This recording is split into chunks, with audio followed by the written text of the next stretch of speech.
Afternoon. Thank you all for coming. As you probably realise, the conference programme is running about 15 minutes over.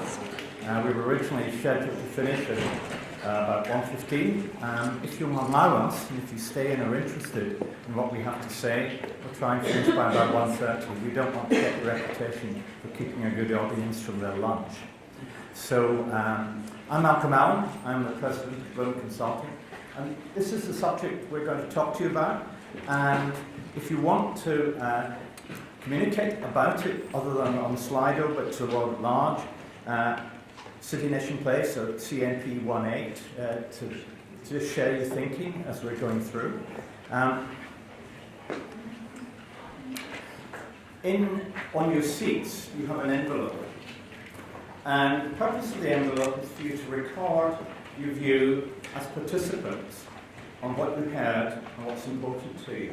We find it very important to us to get that kind of feedback, because we're constantly trying to improve upon how we do workshops of this nature, and therefore your feedback is really important to us. So when we start with questions, so you can start filling it in as we go, please leave it in the envelope on your chair and we'll collect them and it'll be helpful. And if you want feedback on anything, just write your email address on it and we'll be back in touch with you. So thank you for that. Thank you for choosing to come to this particular workshop. This is a kind of new departure for City Nation Place. We've been doing this for every City Nation Place. We're actually doing it with a client, and I personally feel this is really important. So it's not a bunch of consultants standing in front of you telling you how wonderful you are and what a good job we've done, because our client's actually going to tell you what he thinks of us. I'm happy to say it's mainly positive, but the important thing is that it's an interaction of the people who worked on the brand in the country and the consultants working for them. And I actually think it makes for a far better story to tell you about how this happened. We're going to be hearing from Daniel Valverde, who is the country brand director of Esencial Costa Rica, and he's going to be sharing with you what they did as a result of deciding to take very seriously the issue of managing a place brand. For those of you who may not be sure where it is, there's where it is. And it's an interesting place, and I'll give you some idea of some key characteristics of the country. Because of where it is, people tend to think, oh, it's in Central or South America. But it's very important that you get a sense of where it is and how big it is. Because some of the things they're doing are gigantic, have real impact, and I think will lead the way in a lot of much more effective country branding strategy practice in the years to come. So, it's a very small place in terms of many of the large countries we've done place branding with, and other countries you'll be from. But the way they've tackled this has a lot of lessons, and some very important lessons, and it's important as a context that I give you some of the background for that. 50% of the country is green, it's covered by vegetation, and because of that, a third of the country is actually protected natural reserves, and together that amounts to 5% of world biodiversity in this one small country. So in many respects, what you've got here is a country with amazing assets and an amazing attitude to the care and sustainability of those assets. And interestingly, and this happened while we were working there, it's the first country in the world to power the entire nation energy needs for nearly 300 days from sustainable generated electricity, not from coal and gas fuel. It's mainly hydroelectric. And it's an indication of the country's intent to be remarkably sustainable and protect its assets. So it's got a lot of good things happening to build a brand upon. It's one of the key members of the Wellbeing Alliance. These are countries that are taking money from other budgets, like in Costa Rica, when they abolished the army. The money is now being spent on health, welfare and education, rather than on defence. And it's about a key strategy as part of their national brand strategy to actually invest in their people and improve their lot, their well-being and their health and welfare. So in 1948, only 3 years after a major world war, this country disbanded its army and said we're going to use the product we used to put into military activity for health and well-being. It's had free education since 1870.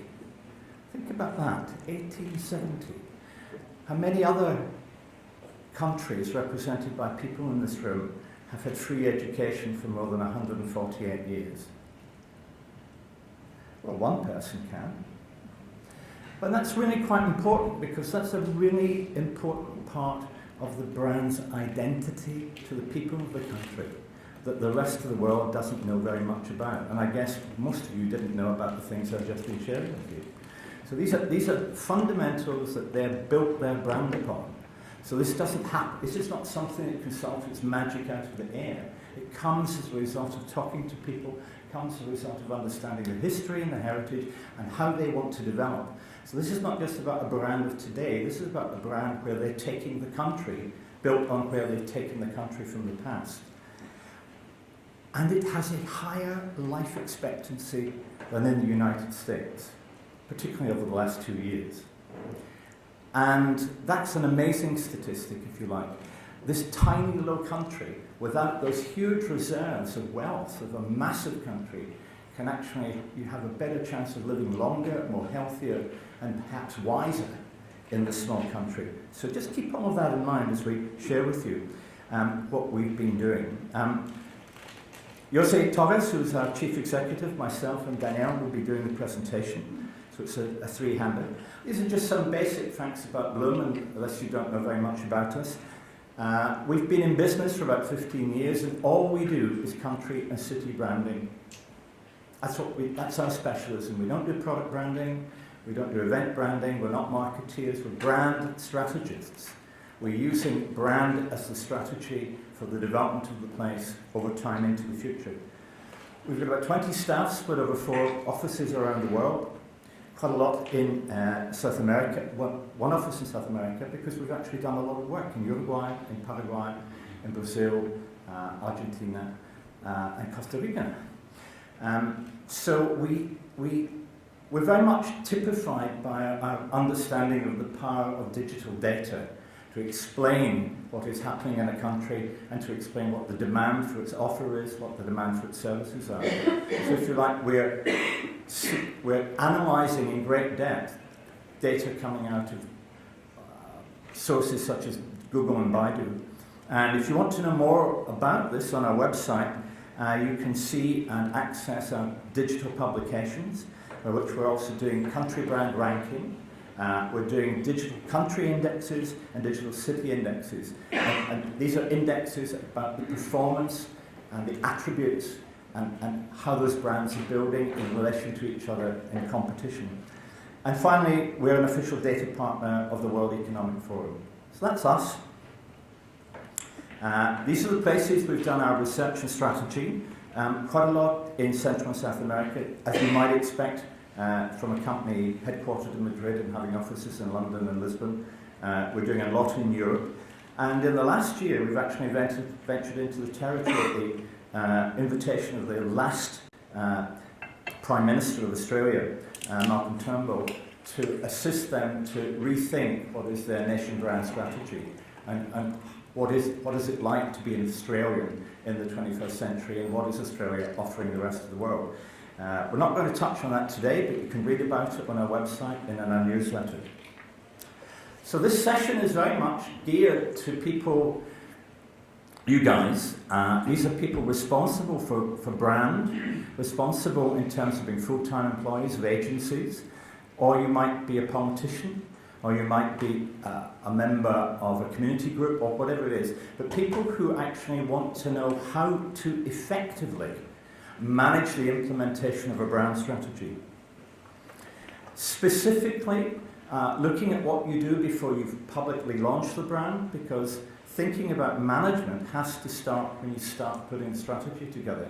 Unfortunately, too many places start to think about implementation the day after the president or the prime minister or the mayor launches the brand. It's a hefty sigh of relief, and people are going, we've done it. All that consultation, all that stuff with the press, 3 years in the making, we've done it. And then nothing happens. Or very often nothing happens. And often the person, the man or the woman leading the brand strategy, is let go, to use that wonderful American expression. Because they think that's it, the brand strategy is there. Of course, it will not happen. Can you think of any major commercial company in the world who would do a product brand strategy and then not have a program to implement it?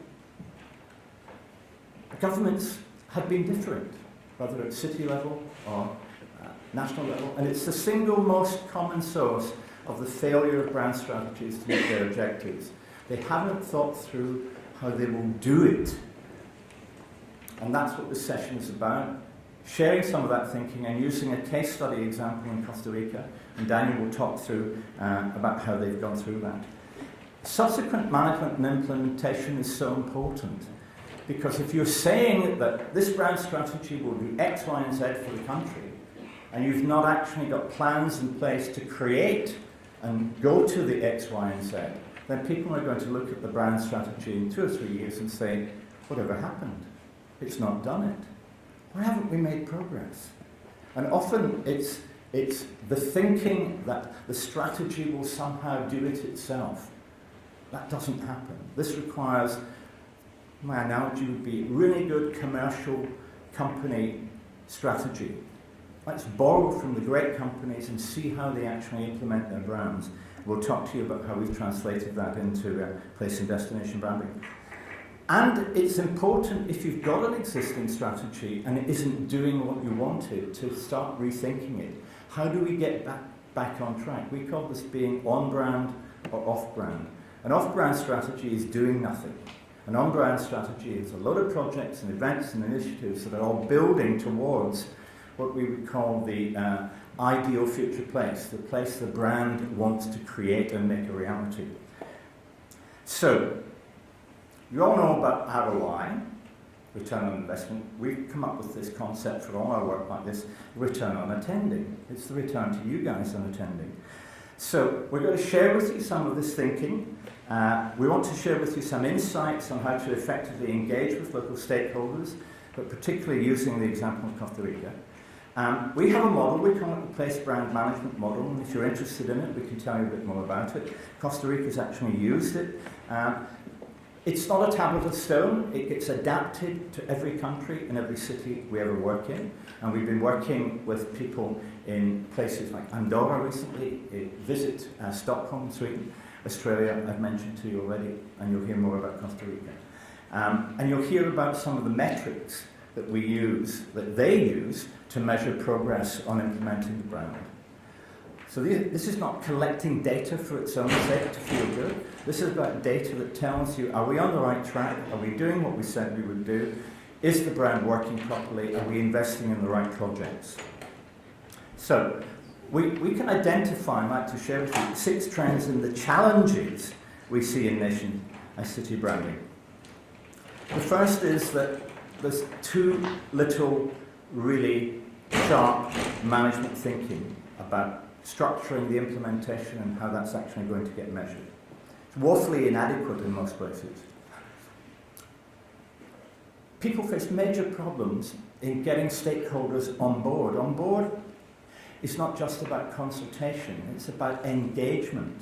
In a lot of the cities and countries we work in, who do you think are the major investors in implementing the brand?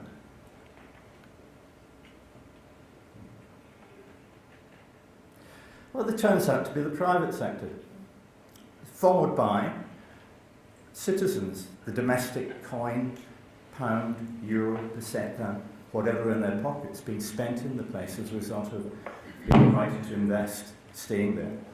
So bringing stakeholders on board is not just finished at consultation with the engagement. It's actually getting them to start coming up with projects that are on brand, projects that typify the brand, projects that actually have the values and characteristics of what the brand is about.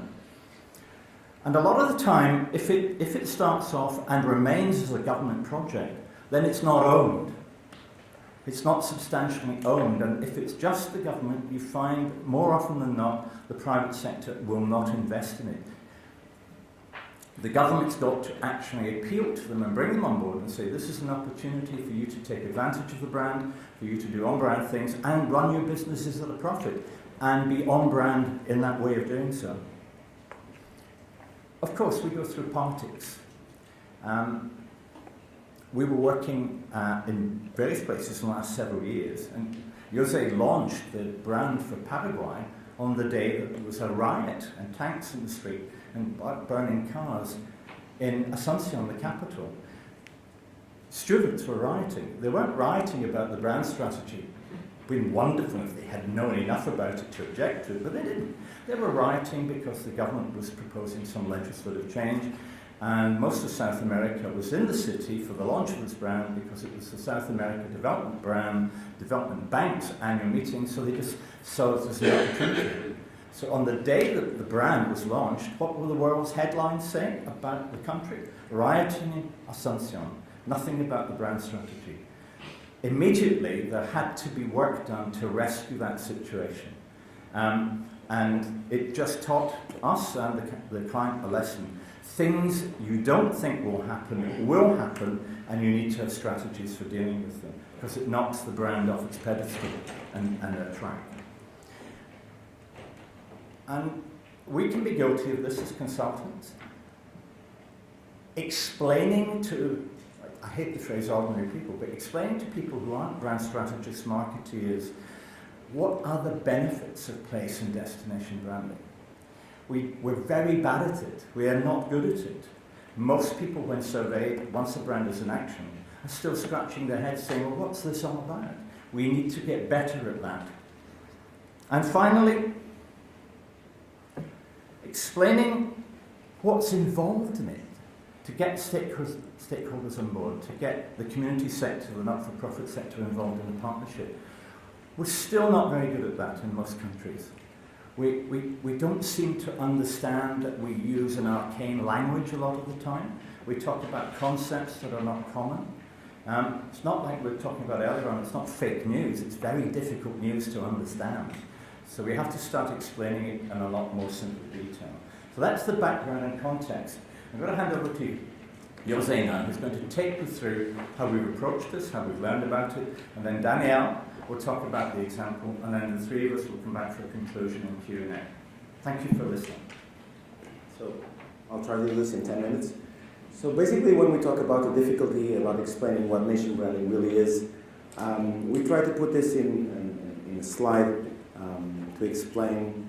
And I'm sorry for some people that are here, they are going to see this for the second and third and fourth time, but nevertheless, it's always important. So nation branding and city branding is this. Is when I say the name of the country or the city, the perception, the idea that pops into your mind. That's nation branding, that's city branding.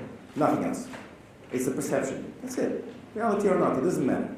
So the important thing is that this perception actually, that we call the central idea, has and is very important for countries and for cities because it affects the willingness of different stakeholders, international stakeholders and domestic stakeholders, to do business with the country or the city, to invest, to live, to study, and to visit.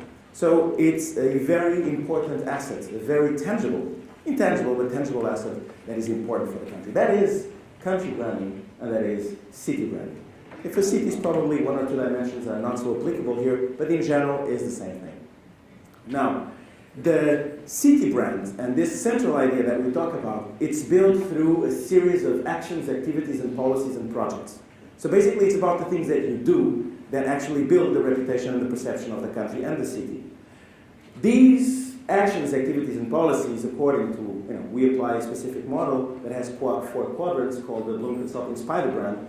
It is about the engagement with stakeholders, it's about management, it's about policy making, it's about digital identity and marketing. If you work on these projects, activities, policies, and actions, align with that central idea of how you want to be perceived, then you may be perceived for what you want to be perceived. But it has, of course, to reflect the reality. The issue, and this is one of the many, but the issue is that this central idea, this the projects that you do, the actions, activities, and policies that you do, not always are on brand. They don't reflect what you want to be perceived for. And this is one of the many issues that happens whenever we talk about country branding and we talk about city branding. Bear with me, I'll talk to you about this in a second. Now, the other issue that happens is the order that you actually implement these actions, activities, and policies, because there's a specific ideal sequence for that. Now, the first one is, of course, identifying what you want to be perceived for, what you can be perceived for, and actually what you have to do. The second one is about engagement and the structure, on how am I going to deliver that? How am I going to engage specific stakeholders, private, public, others, other ministries, other institutions within the city, about creating policy making, digital identity, and marketing. Now, although these ones that you see here in green are the ones that actually build the perception, they are not the most challenging ones. The most challenging ones is about the engagement, is about creating the structure. And this, ladies and gentlemen from the jury, is why most country brands and city brand strategies fail. It's because of the management and the engagement with the stakeholders. It's about creating the right structure to manage the brand. And this is so many times overlooked. And we are going to focus this session talking about these difficulties. I'm not going to talk about what is nation branding, what is city branding, what is region branding. It's about the things that don't go well and why do they need to go well and what do we need to do.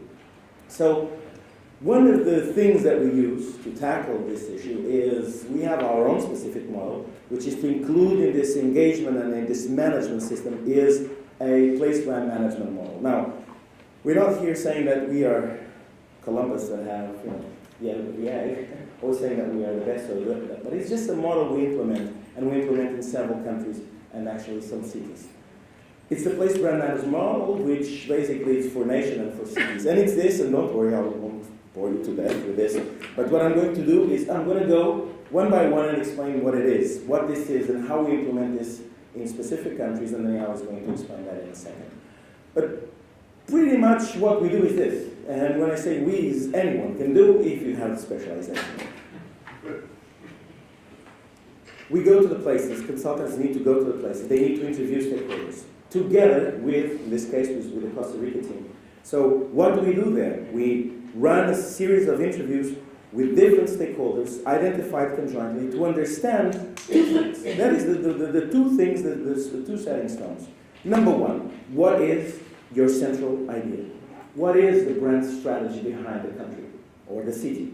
What is that you want to be perceived for and that you can be perceived for?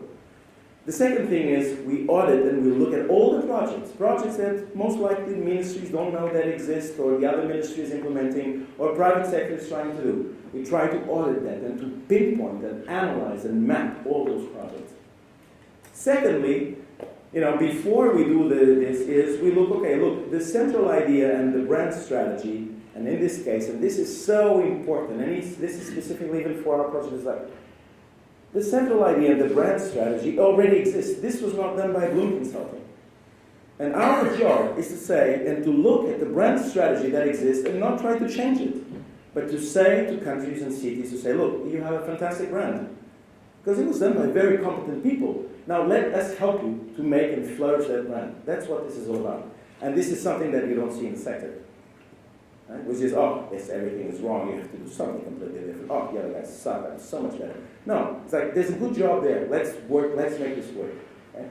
So, in the case of Costa Rica, we had to look at the brand book, and we looked at their values, we understood with them, we had specific workshops to understand what this really means about being sustainable, about social progress, about excellence, and about innovation.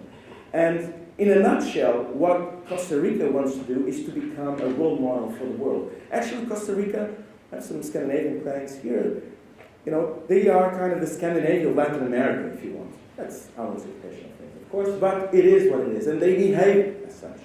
Now, very good. So if you want to do that, if you are that, are you being on brand? Is this a reality? Is this something that you're doing on the projects? So we create an on and off brand filtering process. Sorry for the technical graph.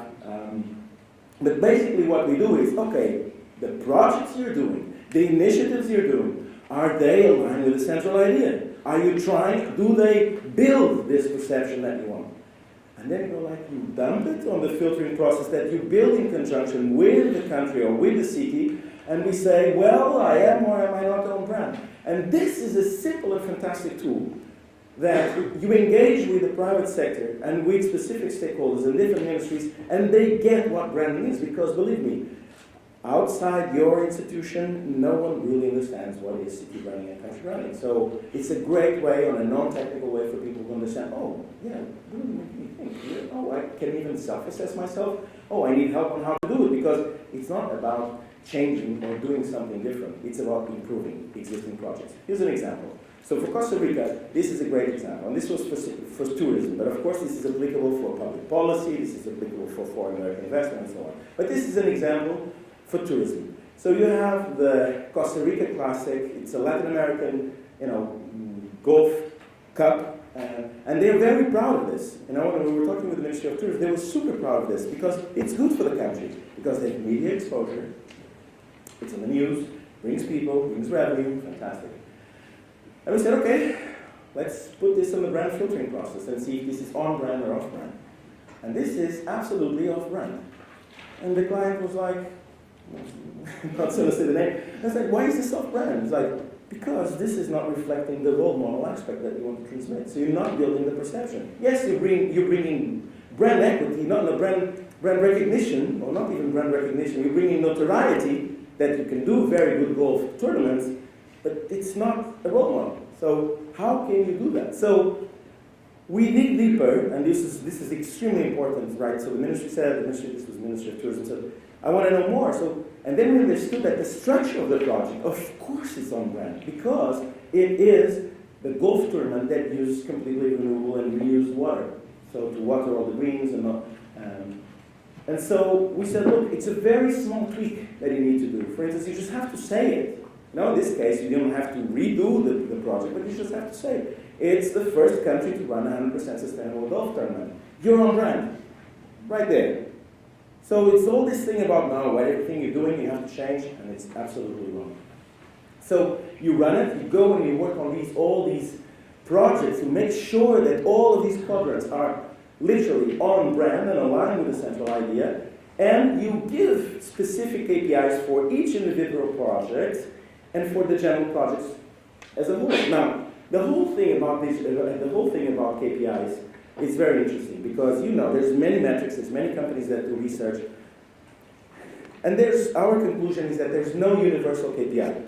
There's a specific KPI which the most relevant and most important KPI is the KPI that is relevant for your stakeholder and relevant for the country. So it's about finding what is important for specific countries and for specific cities. Sorry.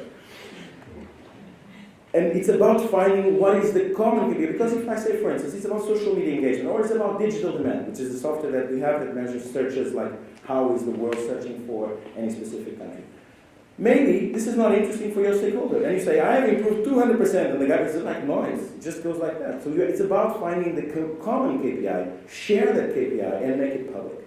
And then that's when you have success. So in this case, for instance, it was about digital demand. It was one of the key indicators and data from the ranking. But again, we're not saying that we are the only ones that do this. Well, digital demand, yes, but other measurement systems that you have to include and agree with your stakeholders that are important for the country. Then we place it on a dashboard, which in this case is called the placement tracker. I cannot show this, but there's some projects behind. This is actually for Latvia, and this is an example of two indicators. One is if you are on and off brand, and the second thing is if you are actually building the desired perception that you want for the country. And finally, and I'll pass this to Danielle, is about the ideal management structure. And ladies and gentlemen, this is the most difficult part, which is how can I create a structure that survives political changes? How can I make a structure that actually is successful in implementing the strategy? And I'm going to, without further ado,